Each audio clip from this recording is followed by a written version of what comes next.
You guys got? Jim, you're the only one in this building on the Browns end who lived through '95.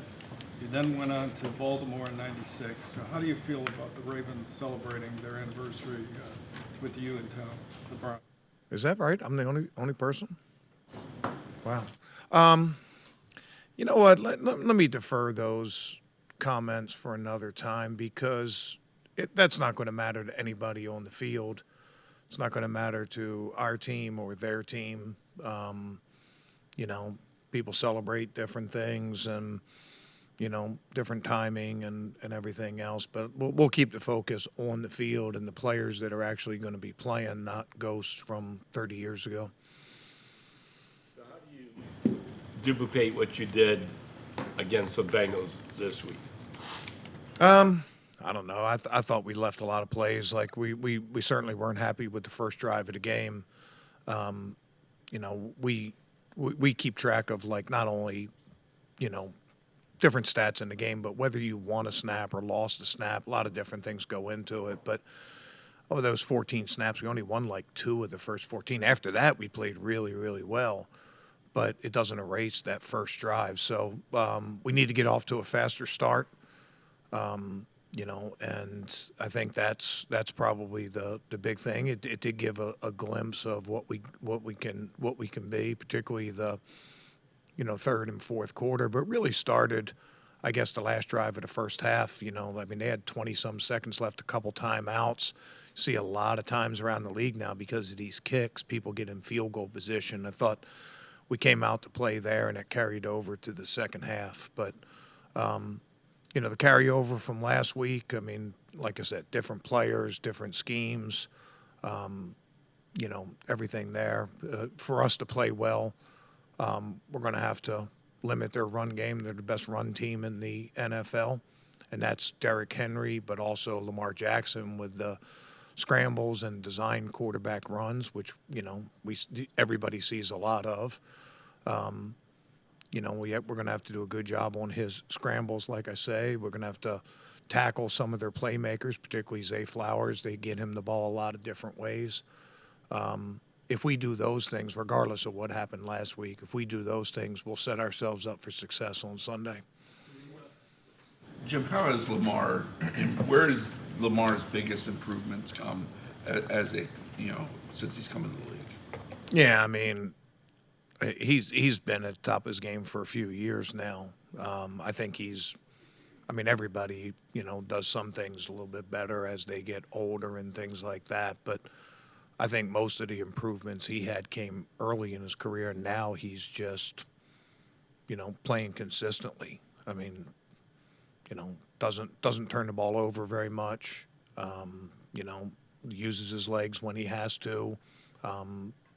He's been, and this was probably about 3 years ago or so. He got significantly better versus the blitz. That used to be something that people could do to take his legs away, make him throw quicker than he wanted to. He's a really good deep ball thrower. Saw that last week in Buffalo. That ball to Hopkins right there. We have a lot of respect for him. We know we're going to have to play our very best when he's out there. But, I don't think what we're seeing from him is a recent development. It's been a few years coming, and hats off to him for the improvements that he's made, particularly early in his career. I think was missing in those first couple drives, and then what did you like most about the second? Yeah, and, I mean, in that first series, we had 2 miscommunications. We had a couple missed tackles. We had a penalty. Some of that, I mean, you hate, you don't want to excuse it, but some of it, I mean, that crowd was loud, and it taxed our communication, and we adjusted to it pretty quickly. Plus, they were doing some things. That game was a plethora of sideline and halftime adjustments. I mean, there was a lot going on. Players really did a good job with it. The assistant coaches did a good job with it because we had to change course a couple times because there were some things that they hadn't shown before, different ways they were trying to attack us. We transitioned pretty quickly after that drive. But, early in the season, you're always thinking about tackling. We missed a couple tackles in that drive early in the season, particularly with a loud crowd. You're talking about communication. talking about assignments, you're talking about penalties. We sort of shot ourselves in the foot with all those, paid the price with a touchdown on that first drive, and then adjusted pretty quickly to the game. Tackled pretty well throughout that game, other than that first series, and our communication got better and started seeing us play a little bit better. I have a question about defensive takeaways. Sunday, the Browns held the lead for only 4.5 minutes of that game. If you go back to last year, for 10 games, you never had a lead, and you held the lead about 10% of the total time last year. So the question is, it's not an excuse, but how hard is it to make turnovers when you're playing from behind? I mean, it does change it a little bit. I think you have a good point there. When teams are behind, they have to be potentially a little bit more risky, right? They got to fight for extra yards. They have to put some balls in some harm way. They can't afford just to take the check down. They have to be more aggressive to try to score, drop back more, give you more chances for sack strips. So I think all that goes into play. But generally turnovers is playing physical and playing with speed and effort. And we can concentrate on those things. Play physical, attack the football, and play with good effort, be around the ball as much as we can. And, but there is nothing like having a team behind that's forced to catch up, because just by definition, they have to be a little bit more risky. You're down 2 scores in the fourth quarter. You can't check a ball down. You got to hold it longer, or you got to try to fit it in a window maybe that you shouldn't try to fit it into, which gives you a chance for some turnovers. Be good around the quarterback in the pocket. Good chance for turnovers there. Play physical and get guys to the football. If we do those things, turnovers will come. Fourth quarter, you had the back-to-back sacks from your defensive line. How are they able to execute that? How are they able to get those so many 3 and outs in that fourth quarter to get the ball back in the offense's hands? And how do you turn that from flashy series into consistent efforts throughout the season? Yeah, a lot of that, D-line made those sacks, but a lot of the credit there goes to the secondary and the way they disguised their look and changed the picture for Burrow after the snap. And what he thought he was seeing, all of a sudden we changed. And, you're talking about a guy that throws super quick, right? Makes quick decisions, boom, ball's out. And in those cases, it was, okay, make him have to hesitate just a half a second by the time, and then we can get there with our pass rush. I think you saw a really good combination there of coverage and pass rush. It was well-executed coverage, and it was also a really good job in disguise right there. So I think that, we were close to getting a safety on that one play. Ball was a little loose right there, but, they made the play. They got the ball out. We set the offense up in good position after that play, but a safety would have gone a long way to helping us win that game also.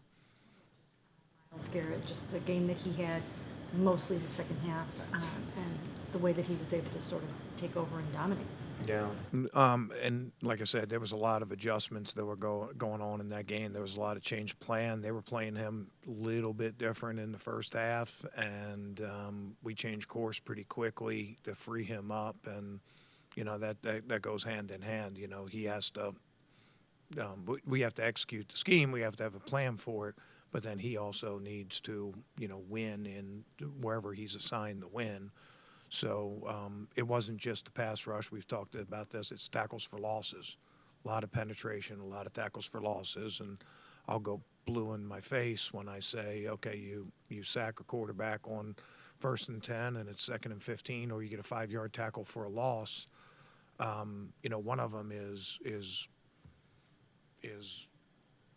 gets a lot more publicity and gets a lot more recognition. But as far as affecting the game, they're both the same. It's 2nd and 15,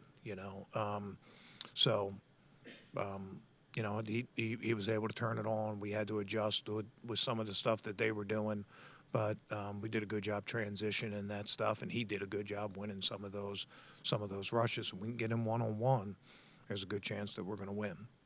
That run game with Lamar and Henry, kind of pressure does that put on Carson in the middle of your defense? And with a guy like Lamar, he feels so different. Does it take time to get used to playing a guy like that?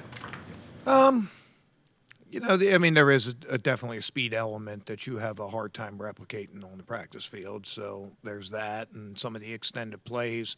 It's hard to practice some of those. But our guys have experience there. They know what they're dealing with, and I think we'll be ready for that portion of it. Carson's just one out of 11 guys. It's not going to be his sole responsibility to stop one person, but he has to play his part. I think here's the thing. We need to be physical on our defensive line and at our linebacker level, because you have a extremely strong, extremely big running back that can go north-south. And, look what happened to Buffalo a few times with just giving up those north-south lanes. And you give that guy a head of steam, it's tough on your defense. So if we're doing a good job playing physical up front, we're getting some penetration.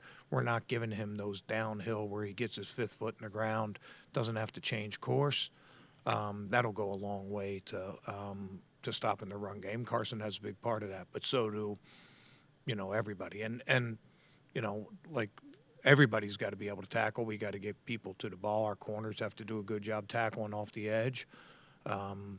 Defensive linemen, linebackers need to do good job filling those A and B gaps.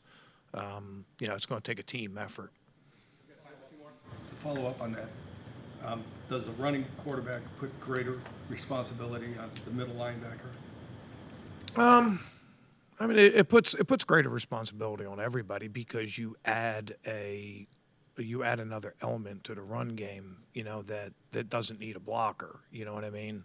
So, traditionally 8-man front stuff, usually it's 8 guys in the box and there's a guy in each gap, and win your gap, be physical and tackle, and you're okay in the run game.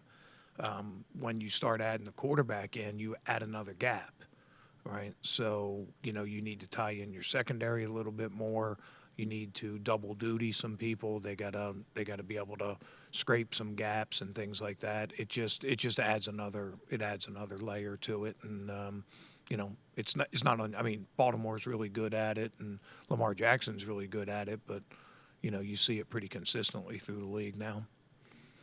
Harden started at nickel. I'm just curious, what did he show you through the summer to make you feel comfortable giving him that responsibility? Yeah, I mean, first of all, his play speed has been really good through training camp, through preseason games, and in this last game. So that's one. His physicality, he's played tough, he's tackled well. That goes into it also.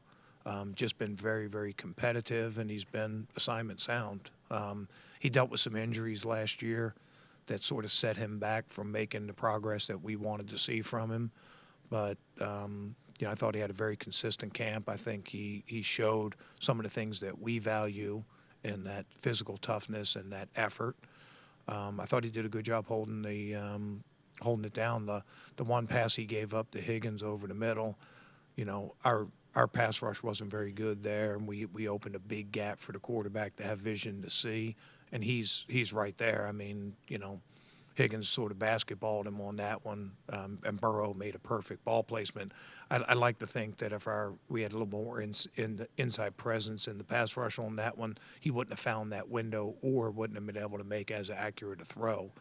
But I thought he showed some good promise there. And as long as he plays tough, as long as he plays physical, and as long as he plays with great effort and his assignment sound, he'll be a contributing member to our defense. About Mahmoud. Go ahead. He didn't get a ton of snaps. Obviously, he's coming off the quad. Do you expect that to increase in week 2? And do you think there's maybe a role for him, especially with his speed in the middle of the defense? Yeah, there's always a role for Mahmoud. He did a good job on special teams. Our nickel linebackers were Devin and Carson. So he took some base snaps, maybe some extra backer snaps, things like that. He's a valuable member of our defense.